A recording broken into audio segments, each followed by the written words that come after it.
கடலூர் மாவட்டம் காட்டுமன்னார் கோயில் அருகேயுள்ள குமராட்சியில் வணிகர் தின பெருவிழா நடைபெற்றது.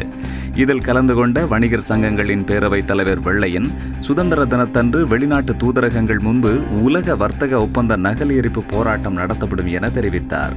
வீராணம் ஏரியை தூர்வார அரசு நடவடிக்கை எடுக்க வேண்டும் எனவும் வெள்ளையன் கோரிக்கை விடுத்துள்ளார். தூத்துக்குடி மாவட்டம் தாளமுத்து நகர் ஜாகீர் உசேன் நகரைச் சேர்ந்த முத்துப்பாண்டி தனது சகோதரர் முத்துவேலுவுடன் தருவை குளத்திற்கு மோட்டார் சைக்கிளில் சென்று கொண்டிருந்தார். அப்போது எதிரே வந்த டிப்பர் லாரி இவர்கள் மீது மோதியதில் படுகாயமடைந்த முத்துப்பாண்டி தூத்துக்குடி அரசு மருத்துவமனையில் சேர்க்கப்பட்டு சிகிச்சை பலனின்றி பரிதாபமாக உயிரிழந்தார். முத்துவேலுவுக்கு தொடர் சிகிச்சை அளிக்கப்பட்டு வருகிறது.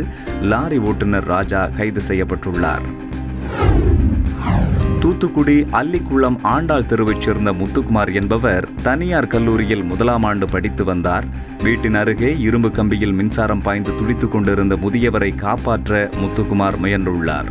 அப்போது அவரின் உடலில் மின்சாரம் பாய்ந்து சம்பவ இடத்திலேயே அவர் உயிரிழந்தார்.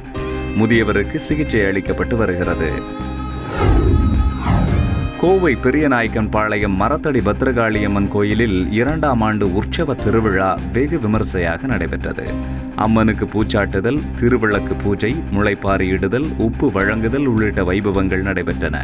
பக்தர்கள் ஏராளமானோர் கலந்து கொண்ட இந்த விழாவில் அருள் வந்த பெண் ஒருவர் பக்தர்களுக்கு அருளாசி வழங்கினார். இதனைத் தொடர்ந்து மாவிளக்கு ஊர்வலம், மஞ்சள் நீராட்டு நிகழ்ச்சிகள் நடைபெற்றன.